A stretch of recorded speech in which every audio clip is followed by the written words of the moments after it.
নমস্কার বন্ধুরা, welcome to our YouTube channel trade market.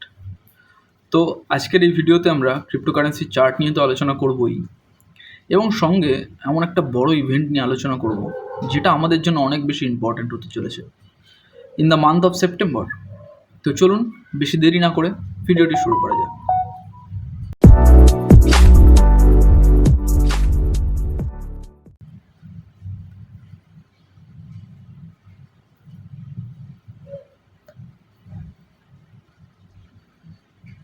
তো বন্ধুরা, প্রথমেই আমরা সেই ইভেন্টটা নিয়ে আলোচনা করি, যে ইভেন্টটা আমাদের জন্য অনেক বেশি ইম্পর্ট্যান্ট।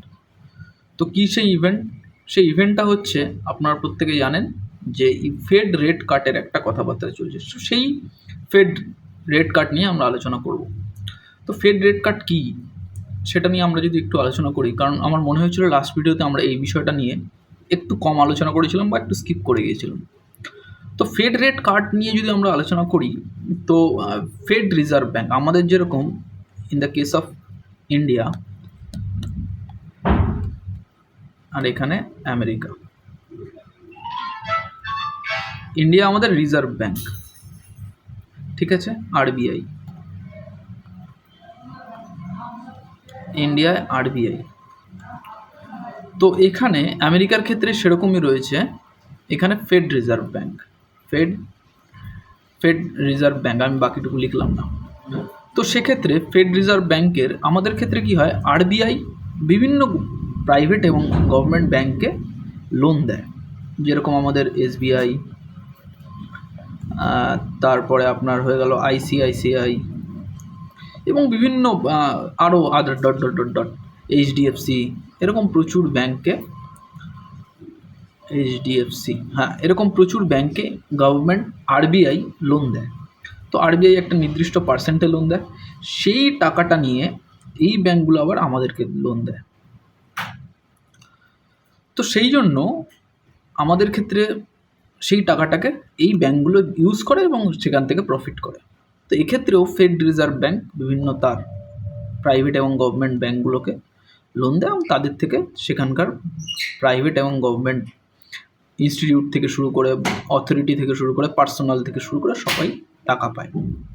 তো এই ফেড রিজার্ভ ব্যাঙ্ক যখনই রেট ইনক্রিজ করে, তখনই কি হয়, ফেড রিজার্ভ ব্যাঙ্ক যখনই রেট ইনক্রিজ করে, এই যে রেটটায় এই ব্যাঙ্কগুলোকে লোন দিচ্ছে, A B C, say for example A ব্যাঙ্ককে লোন দিচ্ছে, বি ব্যাঙ্ককে লোন দিচ্ছে, সি ব্যাঙ্ককে লোন দিচ্ছে, যখনই এ বি সি ব্যাঙ্কগুলোকে এক্সট্রা চার্জ করে, যে আমাদের এতদিনের রেট অফ ইন্টারেস্ট ছিল 3.5%, সেখান থেকে আমরা করলাম 3.75%। তো যখনই এবিসি ব্যাঙ্কে সে 3.75% ইন্টারেস্ট দিচ্ছে, তখন এই এবিসি ব্যাঙ্ক এই যে 0.25% এর বাড়লো, এই পার্সেন্টটা কিন্তু এই ইনস্টিটিউট এবং সাধারণ মানুষের ওপরে এই রেটটাকে চাপিয়ে দেয়। তো যখনই এটা হয়, তখন কি হয়, মার্কেটে আমাদের কনজামশন কমে যায়, সিপিআই, কনজিউমার প্রাইস ইন্ডেক্স, এটা কিন্তু কমে যায়। যে এটা কমে যায়, তখন আমাদের মার্কেটের ডিমান্ড কমে যায়। যেই আমাদের ডিমান্ড কমে যায় মার্কেটে, মানুষের ক্রয় ক্ষমতা কমে যায়, অর্থাৎ মার্কেট থেকে টাকা শ্রিঙ্ক হতে শুরু করে, সাক হতে শুরু করে, তখনই কি হয়, আমাদের ইনফ্লেশন কন্ট্রোলে আসে। বাট যখনই রেট কাট করে, তখন মার্কেটে মানি ফ্লো বেশি হয়। সেই মানি ফ্লো বেশি হওয়ার ফলে কিন্তু এই টাকা, মানে এই মানুষের হাতে বেশি টাকা পৌঁছে। অর্থাৎ কেন বেশি টাকা পৌঁছে, আপনি বলতেই পারেন কেন বেশি টাকা পৌঁছে। ব্যাঙ্ক যখন সস্তায় লোন দেবে, আপনার দেখবেন টু হুইলারের লোন যখনই আপনার কমে যায়, আপনার মনে হবে যে এখন ব্যাঙ্ক সস্তায় লোন দিচ্ছে, আমি এখন একটা টু হুইলার এখন কিনে নিই, বা আমি একটা বাড়ি কিনে নিই। কিন্তু যখন ব্যাঙ্ক ইন্টারেস্ট রেট বাড়িয়ে দেবে, আপনার মনে হবে না, এটাকে পোস্টপন করি, নেক্সট 6 মাস পরে কিনবো। তো আপনার কিন্তু কনজামশন কমে গেল। আপনার এই বাড়ি করার পরে করার যে ডিসিশান, এই ডিসিশানের জন্য আপনার বিল্ডারদের ইনকাম কমে গেল, আপনার যে ম্যাশনদের দিয়ে আপনি কাজ করাতেন সেটা কমে গেল। এই পুরো সিস্টেমটা কিন্তু মানি সাক হয়ে গেল। এই যে ঘটনাটা ঘটছে, এই জন্যই কিন্তু এবার এখান থেকে কি হয়, আপনি বলবেন এর সঙ্গে ক্রিপ্টোর কী সম্পর্ক? এর সঙ্গে ক্রিপ্টোর একটা বিরাট সম্পর্ক রয়েছে। কী সম্পর্ক এর সঙ্গে ক্রিপ্টোর? যখনই কনজিউমিং বাড়ে মানুষের হাতে, এবার ক্রিপ্টো কী? ক্রিপ্টো কিন্তু একটা রিস্কি অ্যাসেট। যখনই মানুষের হাতে টাকা বেশি আসবে তখন মানুষ বেশি খরচা করবে, আর যখন কম আসবে তখন মানুষ কম খরচা করবে। যখনই মানুষের কাছে টাকা বেশি আসবে, সে মানুষ যখন বেশি খরচা করবে তখন মানুষ কী ভাববে যে আমার কাছে এখন মানুষের কাছে আরও ফান্ড আসতে শুরু করবে। দেখুন যেমন আমি আপনাকে একটা সিম্পল উদাহরণ দিচ্ছি। ধরুন আপনি একটা ফ্ল্যাট কিনবেন, আপনি ফ্ল্যাট কিনবেন বলে ব্যাংক থেকে লোন নিলেন। এবার আপনি ফ্ল্যাটটা কিনলেন, আপনার যে ব্রোকার আপনাকে ফ্ল্যাটটা দেখাচ্ছিল তার একটা ইনকাম হলো, ইনসেন্টিভ পেলো সে। এবার সেই টাকাটাকে সে কী করলো, যে টাকা তো আসছে এখন, তাহলে আমি কী করব, এটাকে ইনভেস্ট করব। কোথায় ইনভেস্ট করব? ক্রিপ্টোতে, স্টক, বন্ড, এইসব জায়গাতে সে তখন ইনভেস্ট করার কথা ভাববে, কারণ তার হাতে ক্যাশ ফ্লো বেশি, তার কনজামশনের তুলনায় ইনকাম বেশি, তখন সে বিভিন্ন জায়গায় ইনভেস্ট করার কথা ভাববে। যখনই সেটা ভাববে তখন সে কিছু টাকা স্টকে রাখবে, কিছু টাকা ক্রিপ্টোতে রাখবে, বিভিন্ন জায়গায় কিছু টাকা গোল্ডে রাখবে, এটা তার ব্যক্তিগত ডিসিশন। এরকমভাবে লটস অফ পিপল যখন এই একই প্রসেস করবে তখন কিন্তু মার্কেটে ইনফ্লো বাড়বে। এই জন্য যখনই এই রেট কাট হয়, ফেড রেট কাট হয়, সেই সময় বিভিন্ন স্টক মার্কেট, ক্রিপ্টো মার্কেট, প্রত্যেকটা মার্কেট একটা জাম্প আসার একটা প্রবাবিলিটি দেখা যায়। এটা হলো মোটামুটি একটা অ্যানালাইসিস যে সিপিআই কী এবং এর এফেক্ট কী করে আমাদের ক্রিপ্টো মার্কেটে পড়তে পারে। এবার এই সিপিআইয়ের নেক্সট ডেটা কবে আসছে? সেপ্টেম্বর 12,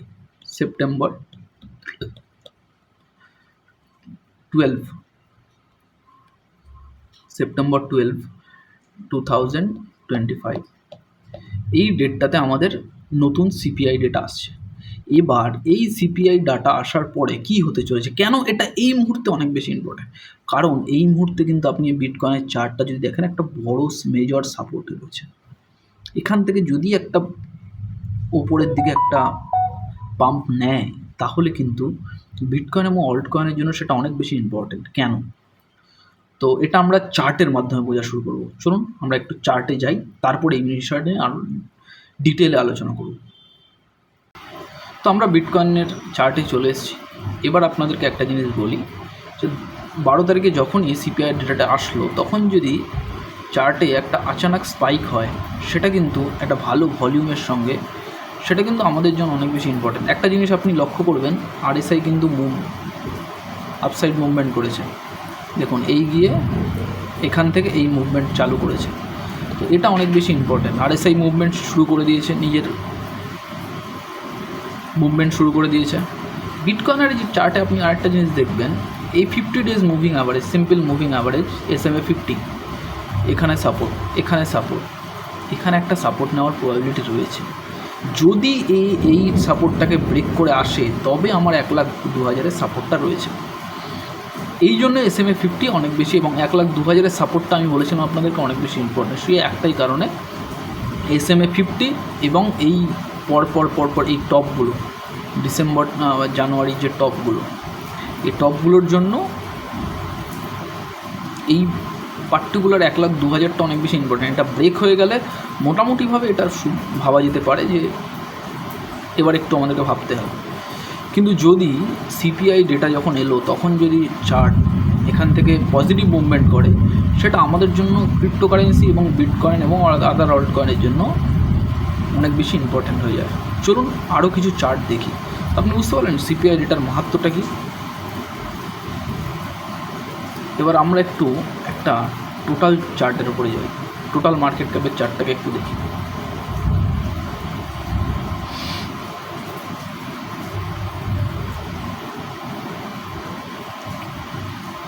তো টোটাল মার্কেট ক্যাপের চার্টে যদি আসি, আপনারা একই জিনিস দেখতে পাচ্ছেন যে 50 ডেজের মুভিং অ্যাভারেজ কীভাবে একে সাপোর্ট করছে।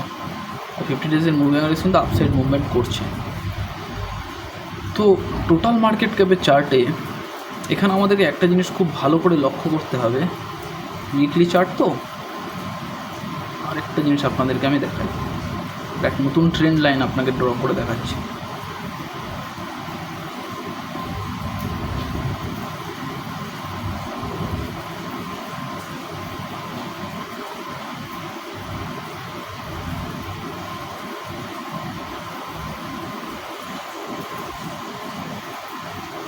একটা নতুন জিনিস আপনাদেরকে দেখাচ্ছি, নতুন ট্রেন্ড লাইন ড্র করলাম। এবার আপনি দেখুন গত বুল রানে যখন এই পার্টিকুলার পয়েন্টটাতে টাচ করেছিল, তারপরে 50 ডেজ মুভিং অ্যাভারেজের কাছাকাছি এ সাপোর্ট নিতে এসেছিল, এসে নেক্সট র্যালি দিয়েছিল। সেমভাবে যখন নিচে এলো তখন 50 ডেজের মুভিং অ্যাভারেজকে ব্রেক করে কিন্তু ও নিচের দিকে এলো। এটা একটু মাথায় রাখবেন। তারপরে যখন এই এতদিনের একটা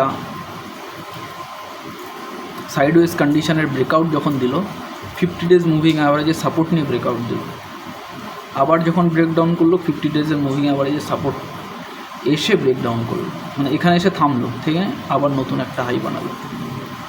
তো এবার যদি আমরা পরপর হাইগুলোকে ক্যালকুলেট করি, মেজার করি, মেজারমেন্ট টুল কোথায় গেল, এই দেখুন $1.35 ট্রিলিয়ন, ঠিক আছে, এটা মাথায় রাখবেন। এবার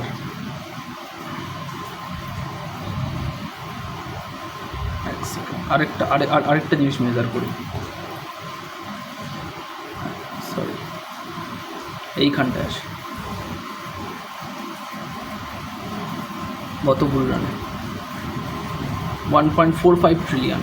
এবার এই দুটো যদি আমরা অ্যাভারেজ করি তাহলে মোটামুটি $1.4 ট্রিলিয়ন যাচ্ছে।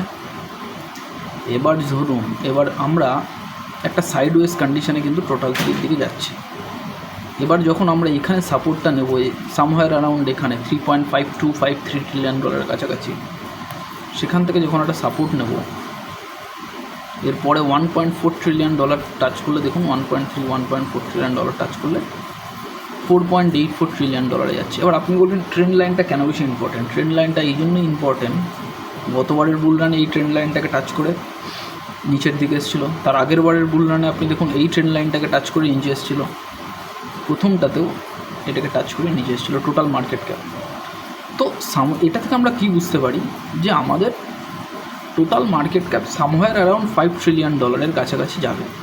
এই পজিশনে যখন টোটাল মার্কেট ক্যাপ থাকবে সেই সময় আমাদের প্রফিট বুকিং শুরু করতে হবে, এটা এই মুহূর্তে দাঁড়িয়ে বোঝা যাচ্ছে। এটা বলার জন্যই এই পুরো চার্টটার অ্যানালাইসিস করা। তো এই জন্যই আরেকটা জিনিস আপনাদেরকে আমি দেখাই, আরেকটা খুব ইন্টারেস্টিং চার্ট আপনাদেরকে দেখা যাবে। তো বন্ধুরা এবার আমরা আদার্সের চার্টে এসেছি। আদার্সের চার্টেও যদি আমরা একই ট্রেন্ড লাইন ড্র করি,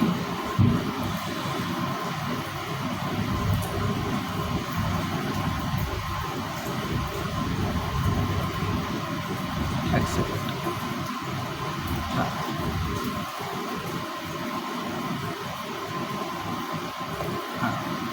যদি এই ট্রেন্ড লাইনটা আমরা ড্র করি আদার্সের চার্টে, তাহলে দেখুন গতবারেও 2018-তেও একই ঘটনা ঘটেছিল, এখান থেকে ব্রেকডাউন, এই গতবারের রানেও সেই এখান থেকে ব্রেকডাউন, একই পজিশন থেকে ব্রেকডাউন, যেরকম আমরা টোটাল 3-তে দেখলাম। এখানেও কিন্তু সেই 50 ডেজের মুভিং অ্যাভারেজের কাছাকাছি সেই সাপোর্ট নিচ্ছে। তো এখানে কিন্তু এখানে আপনারা আরও ভালো করে দেখতে পাবেন, এখানে দেখুন এখানে ওই একই sideways condition breakout 50 days moving average ভাঙার পরে। তো সেম জিনিস আমরা এখানে দেখি, যদি অনেক দিন ধরে আমরা কিন্তু সেই একই রেঞ্জে রয়েছি। এখান থেকে যখনই ব্রেকআউট দেবে এই ট্রেন্ড লাইনের কাছাকাছি যাবে। দেখুন মিলছে কীভাবে, দেখুন মেজারমেন্টটা কোথায় গেল, মেজারমেন্টে যদি আসি আমরা, সামহায়ার অ্যারাউন্ড $200 বিলিয়ন, ঠিক আছে। এক্ষেত্রেও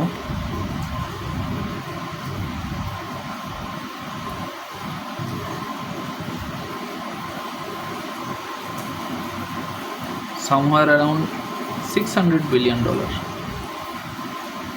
এখান থেকে যখন সাপোর্ট নিয়ে গেল, আমি বেশি পুরনো ডেটায় যাবো না, 600 ধরবো না, 200টাই ধরবো। বেশি পুরনো ডেটায় গেলে আপনি তখন ভুলে যাবেন, আমরা তখন ভুল চিন্তা ভাবনা করবো। এটাও দেখুন somewhere around $200 বিলিয়ন, এখান থেকেও somewhere around $200 বিলিয়ন, $100 বিলিয়ন, ঠিক আছে। তো মোটামুটি অ্যাভারেজ করলে 100 থেকে $200 বিলিয়ন আমাদের ইনফ্লো আসছে। এখান থেকে আমরা যদি মেজার করি, $200 বিলিয়ন, আপনাদেরকে আরও ভালো করে দেখাচ্ছি, দাঁড়া এইখানে নিয়ে এলাম। এবার দেখুন, সরি ট্রেন্ড লাইন, মেজারমেন্টে যাবো তোমার, এখান থেকে দেখুন সামহার অ্যারাউন্ড $200 বিলিয়ন যদি আমরা আসি, তাহলে আমরা এই ট্রেন্ড লাইনটাকে টাচ করতে পারছি।